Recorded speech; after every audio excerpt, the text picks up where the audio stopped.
Hi, this is Tim Mackesy from Atlanta. Today's topic is voluntary stuttering, which means stuttering on purpose. Wait, what? Try to stutter? Are you kidding me? I spend my waking moments trying to not stutter, to hide it, not let people find out I stutter. Aren't I going to speech therapy to not stutter? Let's look at that. And I'll also share what helped me personally. There's 5 major points here today. 1, the behavioral part, the actual muscles of speech, how we develop specific stutters, patterns and words, and what to do about it. Number 2, the cognitive psychology, the thoughts and feelings about stuttering, and how voluntary stuttering might change that. Number 3, I claim that stuttering on purpose, for me was an antibiotic. Voluntarily stuttering for me was an antibiotic. It cleared up a lot of infections. It reminded me of the restore disk on a computer, on your desktop computer. You put the restore disk in, it sets it back to factory settings and removes the malware that's on your computer. Number 4, how to take away the meaning of stuttering, the stigma. Changing the pathways to stutter more easily, and getting rid of the anxiety and fear of stuttering are a combo to take away the meaning of stuttering. Last but not least, should you decide to attempt the voluntary stuttering, fake stuttering, how to do a game plan. Okay? So let's go back to number 1, behavioral. Above your left temple, in that area is your striatum, speech cortex, and it sends commands down to your lips, tongue, and voice to make sounds. People who stutter will develop very specific patterns of stuttering. Someone named Matthew may stutter on his name and other M words. It's like it gets stored to the hard drive. And when Matthew wants to create his name, which begins with his lips, he fears the stutter and he ends up blocking Matthew. It's interesting that preschoolers can develop pervasive problems with specific speech sounds. I've lost track of the handouts I've given out to parents, an Excel spreadsheet to record the chronic stuttered words. And it's usually pronouns and question words. I, WH questions, hard C, like the word can. How can a preschooler week after week continue to stutter on the very same words? It gets stored in muscle memory. It varies on emotion and fatigue and some other factors, yet the reality, we keep coming back to the same sounds. It's important to understand how even a preschooler can develop a pervasive stutter on specific sounds. I invite you to read the work, The Neuropsycholinguistic Model of Stuttering by Perkins, Kent, and Curley. Number 2, the cognitive psychology part. Elementary school children typically start getting teased, bullied, and asked questions about their speech. They develop fear, shame, and embarrassment. They begin to project their thoughts. What do people think about me if I stutter? They develop anxiety in the body. So voluntarily stuttering is a form of disclosure. You're willing to do a pseudo-stutter, either face-to-face or on a phone call, to change the meaning of stuttering. There's work by Bloodstein in 1995. I stumbled in a nice article in 1999, the ISAD online conference. Andreas Stark has an article on voluntary stuttering. Ken St. Louis in 2001. Then I just read an article by Bird, and it's entitled The Client's Perspective of Voluntary Stuttering. The results are that people who stutter on purpose outside of the clinical environment have improvements in their affect/feelings, the behaviors, the motor pathways, and their cognitions, their thoughts about stuttering. The classic ABCs of stuttering are all improved by voluntary stuttering. Makes sense to me. Now I'm going to go to my antibiotic. That voluntary stuttering for me was an antibiotic. And the reason is I moved to Atlanta, Georgia in around age 23 with a severe stutter with no job and no money. Back in the day, no internet. So you'd open up the paper and there were little bitty advertisements and you had to either call and ask for employment or drive to the place of business. When I made phone calls, my blocks were silent. People would just hang up. If I drove to the place of business, I would have difficulty asking for a job application. Now remember the famous quote, necessity is the mother of invention.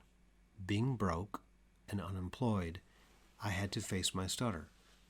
So this is going to sound crazy, but I used to call 25 gas stations a night and ask for myself. Initially, it was very difficult, a lot of stuttering. Then I put in the pseudo-stuttering, so I didn't care so much about it. And then the muscles loosened, and I was able to start saying my name. I used to also make myself go to the local mall and do 30 fake stutters in 30 minutes. One of the most outrageous things I did was back in the day when there were phones on the wall between the food court and the restroom at the mall, like 20 phones all lined up in a row.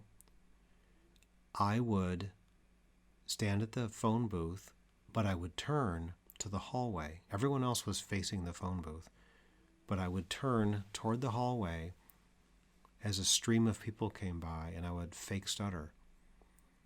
I needed to desensitize myself to stuttering, and I needed to do it in a hurry to find employment.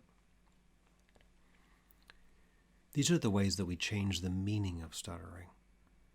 The word meaning comes from German, it's what we hold in mind. So if I'm holding in mind, don't stutter, a lot of times I want to lock up, tense up, and have a more substantial stutter. So voluntary stuttering takes away the meaning, the stigma. I worry less what people think. And I'm also loosening the pathways, the tongue, lips, and voice, to change these patterns that have been so pervasive for so long. If you are a person who stutters or treats stuttering, you've met people in their 40s and 50s who still have difficulty saying their hometown and their name. Very specific patterns are formed. Next, let's make a game plan. If you desire to do voluntary stuttering to change the ABCs of stuttering, the affect, the behaviors, and the cognitions, start with baby steps. I recommend that you sit in front of the mirror and do loose, bouncing stuttering. I call them one and done. Start with non-feared words and non-feared sounds. Then start dabbling with some of the words, maybe your name or your job title, that are difficult. Then you might consider making phone calls, basic phone calls, maybe to a business, and ask, what time do you close? Or how much is an oil change? Where you're looking at yourself in the mirror, you're having one loose stutter, and then you move on. The eye contact is critical. If you find yourself looking away from yourself, then you're feeling shame and embarrassment. Get in close to a large mirror. Then you start doing multiple questions. You might ask one question. You call the GameStop business. Hi, do you have a PS4 for sale? Then there's a second question, a third question. So you're doing this stair-step ladder. Then you're doing things like field trips. You go out to the mall and you make a quota. Important to make a quota, otherwise you can go to the mall and leave without ever doing any. You're only doing one and going home. Make a quota. Go up, start asking basic questions. Where is the food court? What time is it? Stuff like that. Make sure you're looking right at the person. I like to do the one and done, the loose stutter. Then you're doing more sophisticated phone calls. For example, let's pretend your name was Ronald McKenzie and you're having trouble with either your first or last name. If you go on to a store like Barnes & Nobles or Books A Million, you can almost always find an author with a name very close to yours, and you can find book titles and authors with target sounds. So if I'm afraid of H words, I can call and ask the bookstore for books on Hawaii. So get creative. This is how you address very specific stuttering patterns. There's an expression, proactive or reactive. Proactive is going after the word and sound so that you can enjoy more freedom.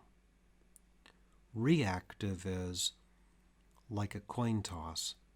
I don't practice the words, and when I have to say the words, I have blocks that I would prefer not to have. So that's kind of a game plan. When you're in a support group, if you go to one, I encourage you to do fake stuttering. It's very rewarding.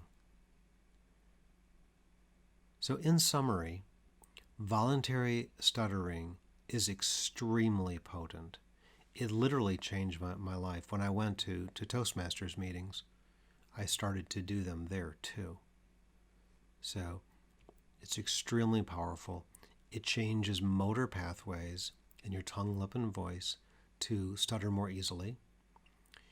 Your affect, behaviors, and cognitions can all change.